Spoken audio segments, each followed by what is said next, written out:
possam conosco estar. Rogamos o amparo a Dona Emília Santos, ao tio Rolandinho, a tia Bebé, a Dona Irma Ragazzi Martins, a Dona Benedita Fernandes e tantos outros espíritos que nos amparam. Somos agradecidos a esta proteção, somos reconhecidos por tudo que cada um de nós recebe deste contato e assim confiantes, vamos iniciar a reunião da noite, dando graças a Deus, e que assim seja. Então nós vamos iniciar com o Elinho, que vai falar do Livro dos Espíritos. Boa noite. O Livro dos Espíritos nos traz nessa noite as questões 536 e 540, a ação dos espíritos nos fenômenos da natureza. Isso pode parecer um tema assim superficial, né? À primeira vista da gente, mas por que Kardec vem a se preocupar com essa situação? O que isso tem a ver? Qual é essa preocupação? Vamos tentar entender o porquê de tudo isso, né? Então vamos lá. Na questão 536, Kardec pergunta aos espíritos: são devido a causas fortuitas ou ao contrário? Tem todos um fim providencial os grandes fenômenos da natureza, os que consideram como perturbação dos elementos, né? O que a gente considera. Tudo tem uma razão de ser e nada acontece sem a permissão de Deus, respondem os espíritos. E a gente vê daí, quer dizer, se tem uma razão de ser, não pode ser algo descontrolado. Nós temos muitas vezes uma visão de que há um caos aí fora, quando acontece uma tempestade, quando acontece fenômenos geológicos como terremotos, mas a gente esquece que por trás de cada fenômeno desse existem reações físicas e químicas que escapam ao nosso conhecimento. Por exemplo, a simples formação das gotículas de água para a chuva, a mudança de estado líquido para gasoso, a evaporação, e lá em cima, essas partículas dando condição que se formem os raios elétricos, a ionização da atmosfera, que vai produzir fenômenos muitas vezes de dissipação de miasmas, de doenças, e da produção e da circulação de um equilíbrio energético na Terra que ainda nos escapa. Então isso não poderia ser algo que ficasse ao descontrole. Não poderia ser algo que olha só, agora dá um resultado A, agora dá um resultado B e depois dá um resultado C. Não existe o imprevisto na obra divina. No entanto, nós vamos entender algumas questões também, né, que essa, que é a nossa Terra maravilhosa, inúmeros fenômenos regem a Terra para que ela permaneça girando, para que ela permaneça e segure a sua atmosfera para que nós possamos ter ar. E para chegar até aqui, foram bilhões de anos para que se chegasse a essa conformação. Então, há que haver um controle, ainda que nós não o conheçamos. Como no passado, nós não acreditávamos que a Terra girava, ela era chata. Mas independente da nossa crença ou não, o fato ocorre. A ciência vem devagar comprovando, mudando aquilo que era mito para chegar aos conhecimentos científicos. E é nisso que o Espiritismo se baseia, em fatos científicos comprovados. Então, esse equilíbrio energético da Terra, que vai do átomo até as formações maiores, aos icebergs, tudo se concatena, tudo tem uma sequência lógica. O único que desequilibra isso, por conta do nosso próprio livre-arbítrio, somos nós. Essa cadeia, ela só é quebrada o seu equilíbrio pela interferência de uma outra inteligência, que ainda que seja criatura, o Criador nos deu a possibilidade de intervir no meio e provocar os desequilíbrios. No entanto, a natureza sempre busca uma forma de reequilibrar-se. Pode ser danoso a esses nós que estamos habitando o planeta, mas ela busca sempre um reequilíbrio. E é isso que a gente precisa estar a par. Veja só, e existem então, Kardec vai perguntar, se existem agentes espirituais que agem sobre os fenômenos da natureza. Aqui na Revista Espírita, de 1859, há uma comunicação desse espírito, tá certo? Pela médium Boyer, senhora Boyer. Soetane, um dos espíritos que presidem a formação das flores. Olha só, a diversidade de seus perfumes, sou eu, ou antes, corrige ele, somos nós, pois somos muitos, milhares de espíritos, que ornamos os campos e os jardins, que damos ao horticultor o gosto pelas flores. Mas quem é essa criatura? Quem é esse espírito? E aí Kardec chama, então, na sequência, nessa comunicação, ele chama uma explicação. E o espírito de São Luís dar uma explicação que a gente vai desenvolver depois. Não deveis duvidar que há espírito por toda a criação. Preside o trabalho de Deus, que Deus lhe confia. O espírito, aquele que se comunicou, não preside de maneira particular a formação das flores. O espírito elementar, aí São Luís classifica, um elemental, aí ele chamando de elementar. E a gente já vai falar disso. Antes de passar à série animal, dirige a sua ação fluídica para a criação vegetal. Não age senão sob a direção de inteligências mais elevadas. Então, essas duas colocações nos colocam itens para a gente entender a organização do planeta. A organização a organização física, química e o equilíbrio dessas energias que ali são provocadas. Então, existem seres da criação atuando sobre os fenômenos da natureza, os mais diversos, mas eles não estão também agindo por conta própria. Eles estão sob ordem, coordenados por inteligências superiores, para que isto se faça. E isto é algo natural quando a gente começa a entender que isso é natural, quando nós olhamos com mais atenção a criação. Nós sabemos que a evolução espiritual começa no mundo mineral, vegetal, animal e hominal. Mas há um hiato quando a gente pensa assim, olha, a evolução do espírito é essa, ótimo. Mas o espírito, então, de um animal, vamos imaginar, de um cachorro, no próximo estágio evolutivo, ele já será um homem, um espírito que habita o homem? E aí Kardec começa a explicar que não, que existe entre esta fase espiritual, dessa evolução do princípio espiritual, há uma fase em que ele é um agente da natureza, um espírito elemental, que vai ganhando vamos dizer assim, as características, as qualidades de espírito hominal, para em algum momento reencarnar, então, como homem. Então, estes espíritos chamados de elementais estão nesta categoria, e é isso que a gente precisa tomar uma atenção.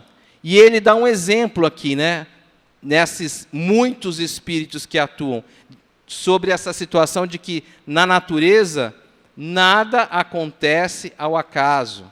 Então, ele cita um exemplo das miríades que formariam, no caso aqui, uma ilha formada de corpúsculos vegetais, que vão aos milhares, como milhares de espíritos agem. Ele acabou de citar nas questões regendo as particularidades do reino vegetal. Aqui ele cita, dá um exemplo dessas miríades. Olha lá, os espíritos que exercem ação nos fenômenos da natureza operam com conhecimento de causa. Ele pergunta, então, o nível de conhecimento. São todos doutores, sapientes daquilo que estão fazendo? Usando o livre-arbítrio ou por efeito de instinto ou irrefletido impulso? Ou seja, está acontecendo acaso ali? não que eles saibam tudo, mas também não está acontecendo acaso. Olha só o que Kardec responde. Uns sim, outros não. Estabeleçamos uma comparação. Considerai essas miríades de animais que pouco a pouco fazem emergir do mar ilhas e arquipélagos. Os corais, eles são formados por seres minúsculos que se grudam à rocha e vão formando, vão se endurecendo, vão se calcificando e formam esse tipo de ilha, as ilhas baseadas em bancos de corais. Então ele dá esse exemplo, que uma partícula não é um pedacinho que vai formar o coral, não é nada, mas quando eles vão se juntando, eles passam a ter um fim, vão dando uma formação de uma ilha, de um arquipélago, tá certo? Entretanto, olha só, são animais de ínfima ordem que executam essas obras, provendo as suas necessidades, sem suspeitarem que são instrumentos de Deus. O que ele nos responde, então? Que não importa que esses espíritos chamados elementais, atuando na natureza, muitas vezes a miríades, ou seja, a dezenas de milhares, eles têm um papel na criação, ainda que não saibam, ainda que estejam na ignorância, porque não há nada que escape, não podemos depreender, aceitar que exista algo na criação que escape ao controle da divindade. Senão ele não seria Deus. A criação é perfeita, ainda que nós não consigamos enxergar essa perfeição, ainda que nós não consigamos enxergar essa completude, ela assim não é. Um dia nós entenderemos. Então, mesmo aquilo que parece uma deformação, aquilo que parece um desequilíbrio, aquilo que parece banal, tem um papel maior na criação que nós não conseguimos compreender. Basta nos lembrarmos, está em A Caminho da Luz, que a formação do próprio planeta de vida no planeta, começa por corpúsculos infinitesimais, que se alimentavam de enxofre. E, a partir daí, foram se congregando em pequenas comunidades, se tornaram protozoários, e a vida foi se dando. Auxiliados, estes seres micro-orgânicos, auxiliados por uma cadeia de espíritos, até chegar nos engenheiros espirituais comandados pelo próprio Cristo. Então, isso não é algo que se estabeleceu agora, é algo que existe desde a criação. E para a gente entender a existência desses seres elementais, a gente trouxe a Revista Espírita, mas aqui está no livro que a gente mais conhece, né? Talvez os espíritas, né? O sonho de todos nós, o nosso lar. Muito bem. E aqui a gente está num trecho muito interessante, né? Uma lição importante, o capítulo Cidadão do Mundo, aonde André volta para casa para reencontrar sua família e ele encontra alguém no seu lugar, não é? Ele encontra Ernesto, casado, não encontra uma foto de ninguém, e qual, no primeiro momento, a decepção dele. No entanto, ele faz uma análise, uma introspecção, usa de tudo aquilo que havia balizado, ele havia se balizado durante esse 1 ano que ele estava no nosso lar, e aí ele entende que ele precisa ajudar aquele que naquele momento era o provedor de sustento da sua família terrena. E ele se vira, então, para ajudá-lo. E para ajudar, o que ele faz? Ele ainda não tinha tudo isso. Ele chama a Narcisa, mentalmente, e ela atende. E aí, olha só o que acontece. Narcisa chamou alguém com expressões, com palavras, com sons, que eu não podia compreender. Daí, a momentos, 8 entidades atendiam-lhe ao apelo. Imensamente surpreendido, via indagar da existência de mangueiras e eucaliptos. Ela queria saber nas redondezas onde haviam. Devidamente informada pelos amigos, que me eram totalmente estranhos. A enfermeira me explicou que ele se assustou. Não dá o detalhe aí, mas ele se assustou porque não tinha não eram seres humanos característicos. Ele tinha outra aparência.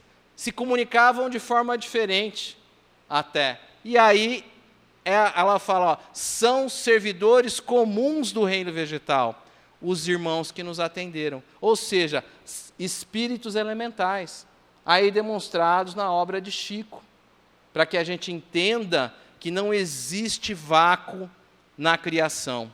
Existem sempre uma ordem e muito, mas muito trabalho. Ainda que executemos esse trabalho muitas vezes sem o perceber, esses milhares de espíritos estão trabalhando pela criação. E é importante que a gente dê nota a isso, perceba essa realidade, tá certo? E a criação é algo tão grande, gente, que a gente não se apercebe disso. A gente precisa, às vezes, parar para pensar, porque a gente olha muito para o nosso umbigo. Está passando pela Terra o cometa que foi apelidado, eu não vou saber o nome científico dele, viu, gente? Mas ele foi apelidado, um apelido que eu não gostei muito, cometa verde, porque ele tem a cauda verde. Esse cometa, ele tem uma órbita para passar na Terra a cada 50 mil anos. Pouco tempo, né? O que a gente estava fazendo há 50 mil anos atrás? O que acontecia na Terra? O que ele, entre aspas, o que ele viu quando passou pela Terra há 50 mil anos atrás?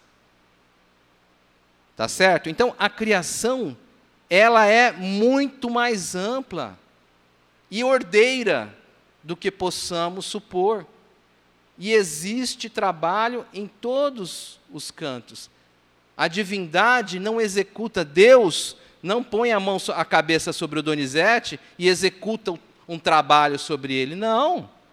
A divindade é tão bondosa e misericordiosa que escala inúmeros de nós nas mais variadas etapas de níveis evolutivos para que o processo de equilíbrio na Terra se dê, para que esse processo aconteça.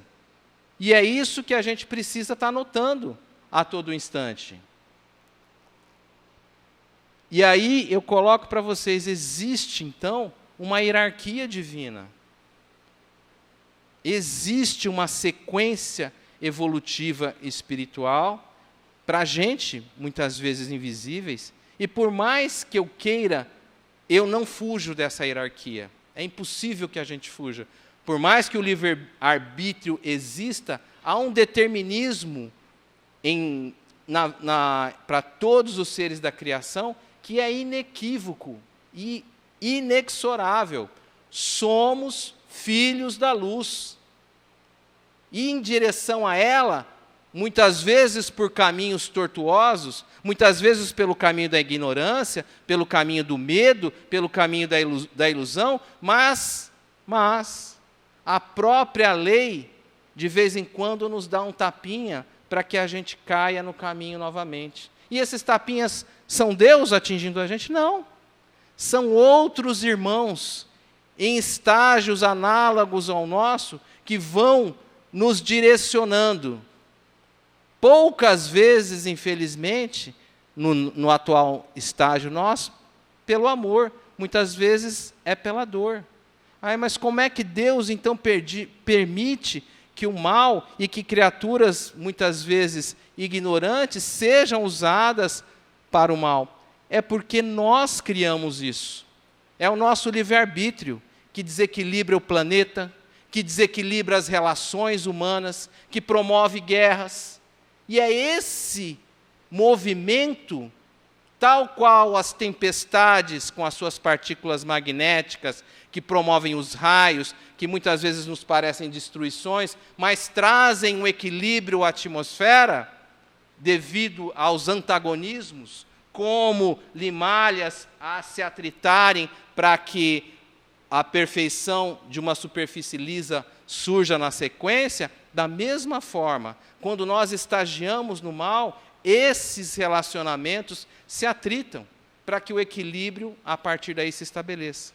Infelizmente, ainda não conseguimos aprender somente pelo amor, somente pela experiência daqueles que já erraram. Como diz o poeta, esses moços, pobres moços, se soubessem o que eu já sei. Mas a gente não quer ouvir do mais velho, do espírito mais sábio, das escrituras de Jesus, os ensinamentos que nos tirariam de caminhos tortuosos. Nós não queremos. Nós queremos a nossa experiência. Nós queremos fazer por nós mesmos. Então, nos preparemos para a sequência da lei de ação e reação agindo sobre nossas vidas. Que todos tenhamos muita paz.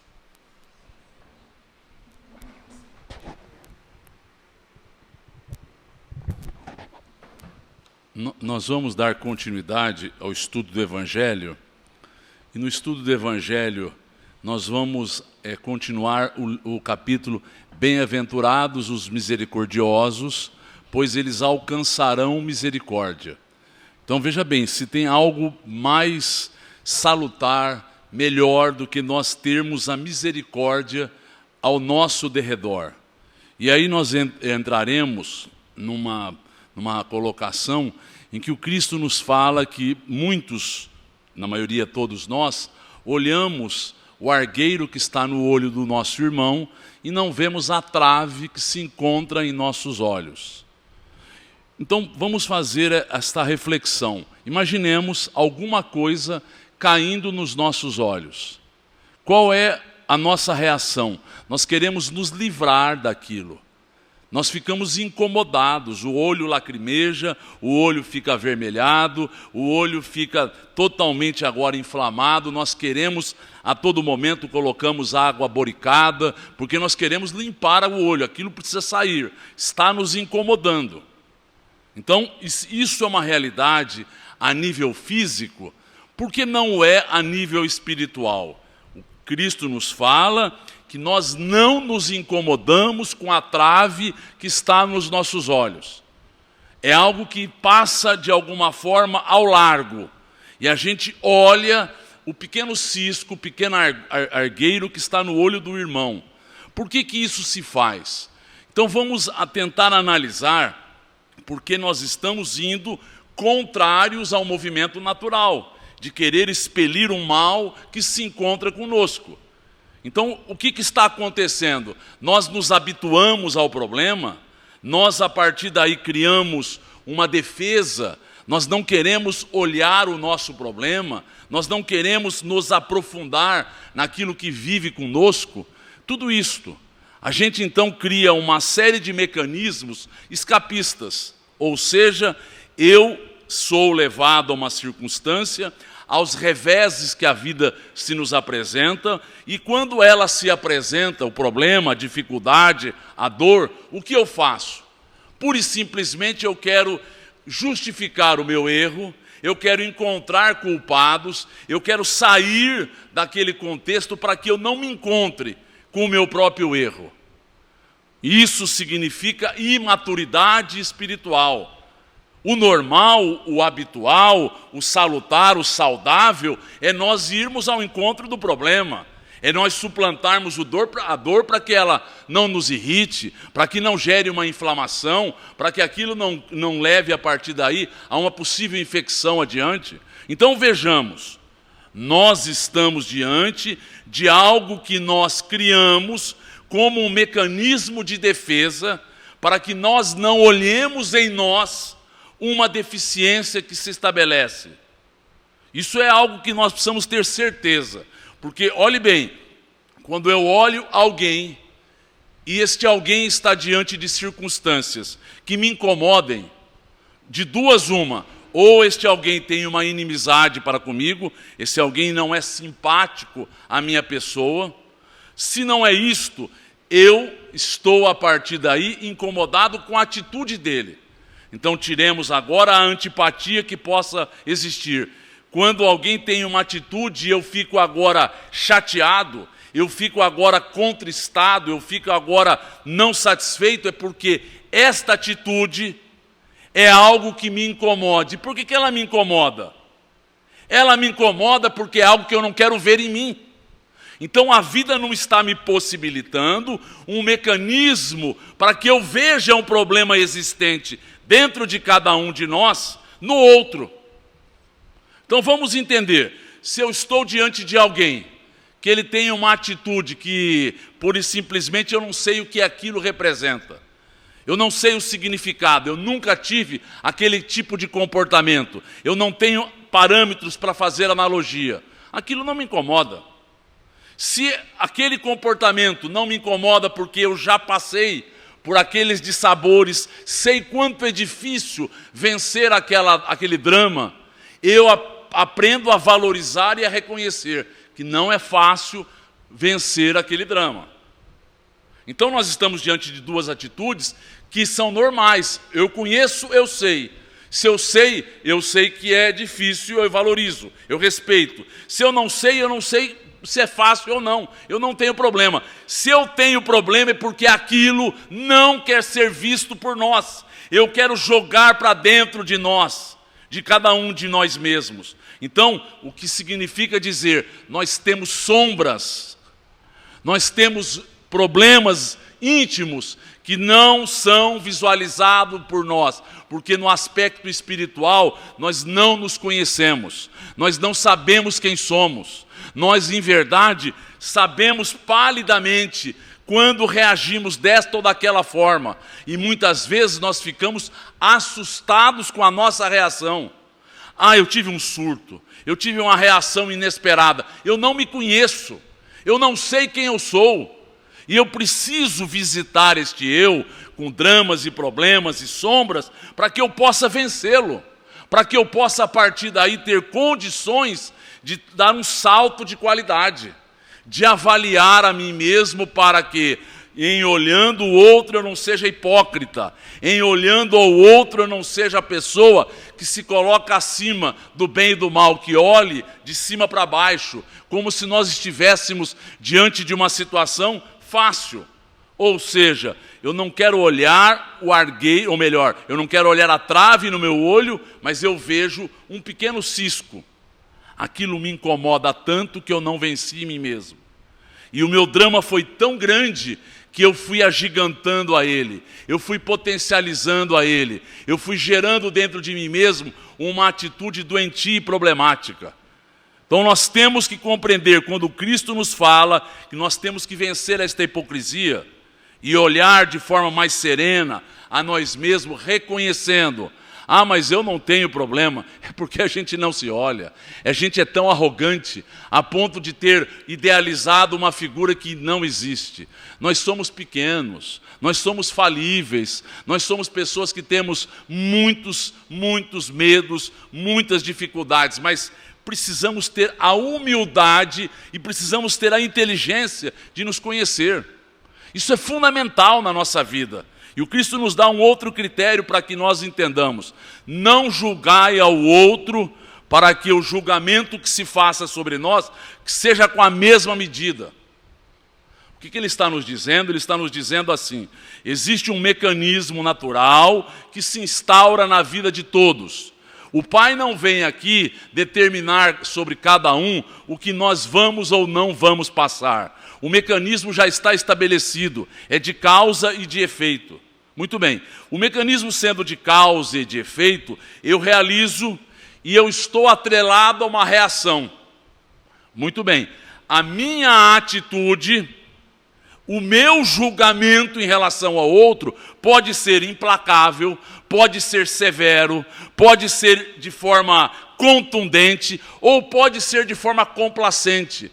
Eu posso ter compaixão, eu posso tentar suavizar agora esta avaliação. Qual a importância disto? Não é só a visão, é a ação que pode e deve ser desta forma. Então vamos entender: eu sou alguém que vejo o problema no outro, mas eu tento agora criar uma série de mecanismos para que eu justifique aquela atitude, para que eu suavize aquele drama, para que eu não valorize o mal feito do outro, para que eu dê agora desculpas e veja, ele teve esta situação, ele estava envolto naquela dificuldade, ele está vivendo um drama, ele está diante de uma contingência muito difícil, então eu estou tentando abrandar o julgamento que se faz em relação ao outro. Agora, se eu não sou desta forma, eu sou contundente, virulento, eu quero que a coisa se faça de uma forma implacável. Eu estou gerando para a minha vida, para o mecanismo de causa e efeito, uma resposta semelhante à minha atitude. O que significa dizer que nas nossas mãos estamos lavrando em ata a reação que se estabelecerá conosco. Estamos lavrando em letras garrafais. Eu quero uma severidade para a minha vida. Eu busco agora a complacência, a comiseração. Eu busco agora viver uma vida que eu tenha como reação uma situação mais amena, mais tranquila, mais suave. Então, quem escolhe o mecanismo, quem escolhe a forma pela qual este mecanismo vai se instaurar, somos nós. Se nós olhamos, vemos o problema na vida do outro e somos implacáveis. Mas então eu não posso ver, é necessário que eu veja, para que eu aprenda com aquele problema, mas eu tenho que ser alguém que se aproveita sem denegrir, sem humilhar, sem prejudicar. E aí a pergunta que é feita por Kardec em relação aos espíritos. Então o que acontece é que eu vendo o problema, eu devo suavizar, em regra geral é isto.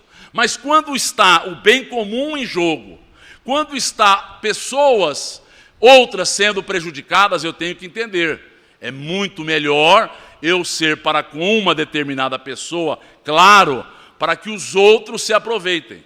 Então vamos entender melhor o que aconteceu para com o Cristo. E ele nos deu o exemplo.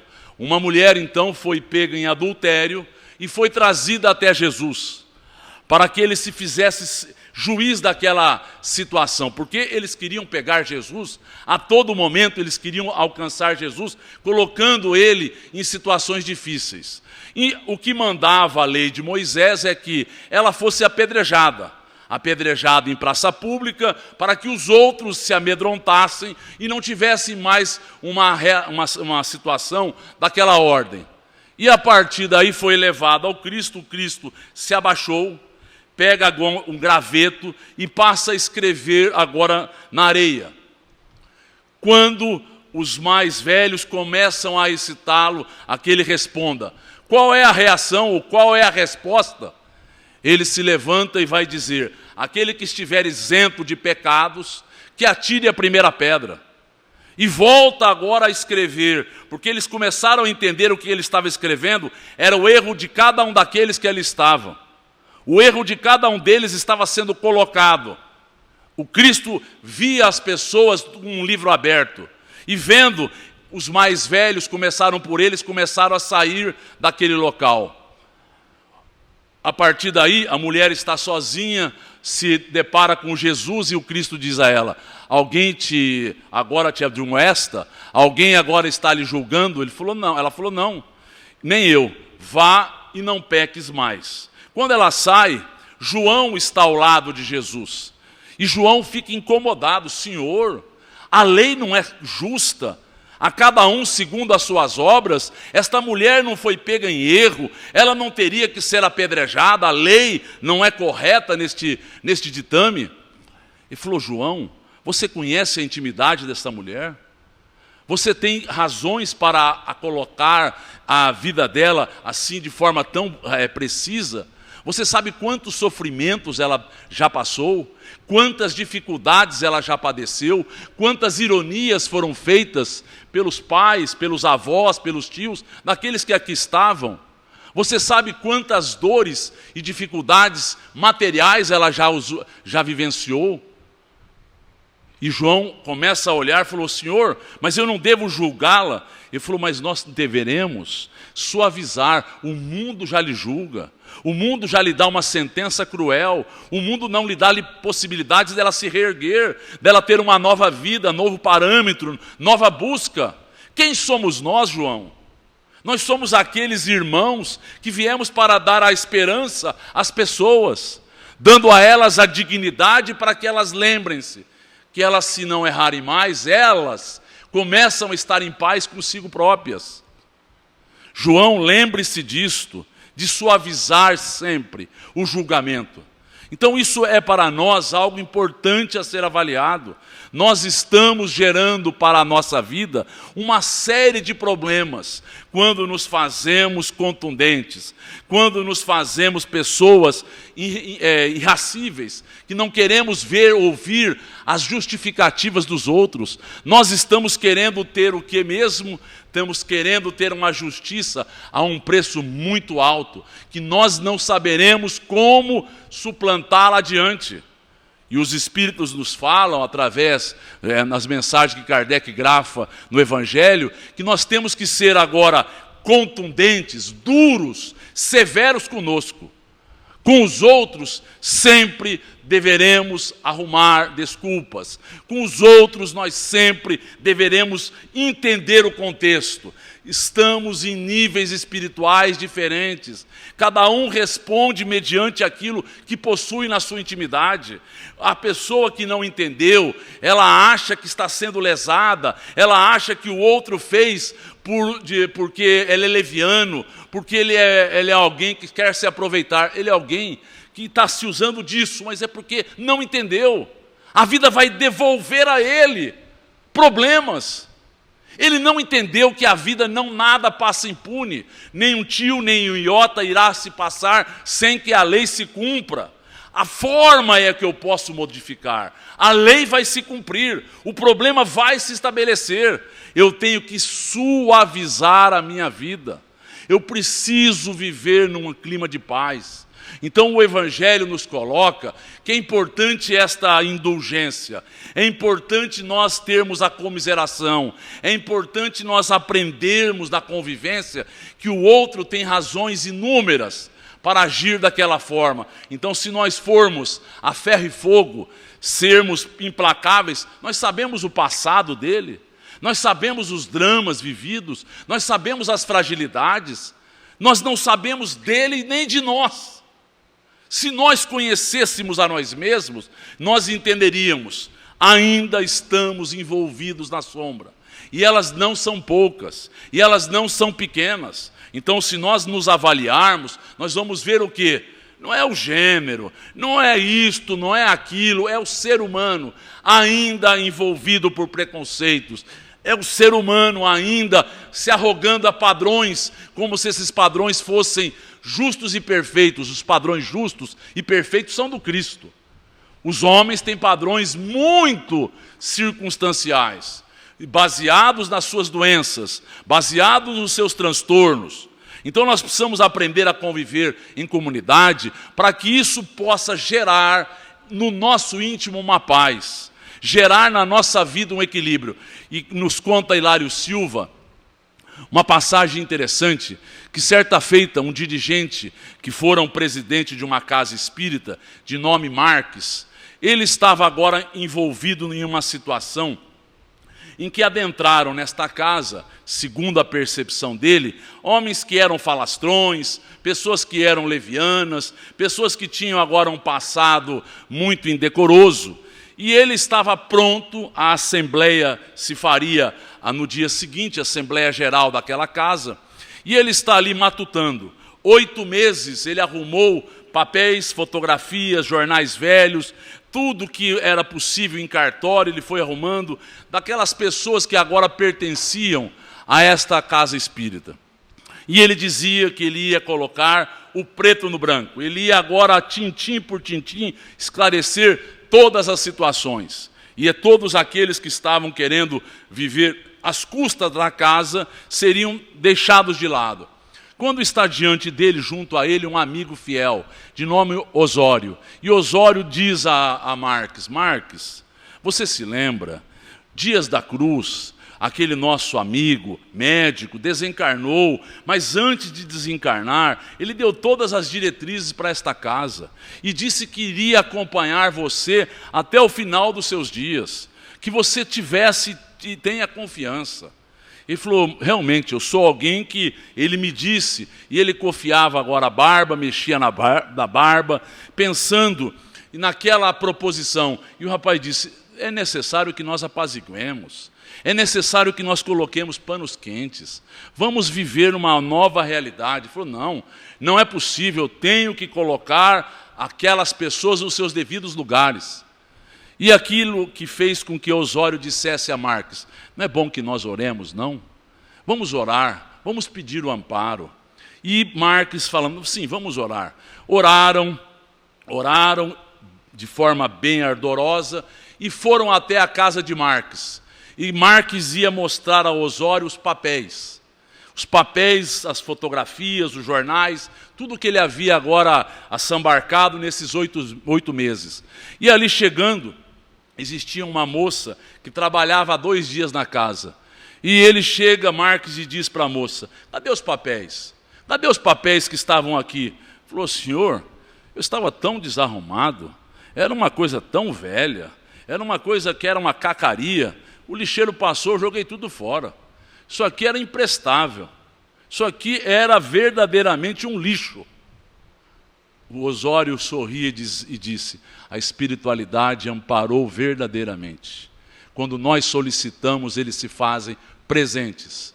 E assim foi feito, evitando uma ruptura, evitando uma cisão, evitando uma dificuldade muito grande naquela casa. Que nós lembremos-nos disso. Aonde nós possamos colocar os panos quentes, coloquemos. Aonde nós possamos apaziguar, que o façamos. Não levemos a ferro e fogo, não chegaremos a lugar nenhum.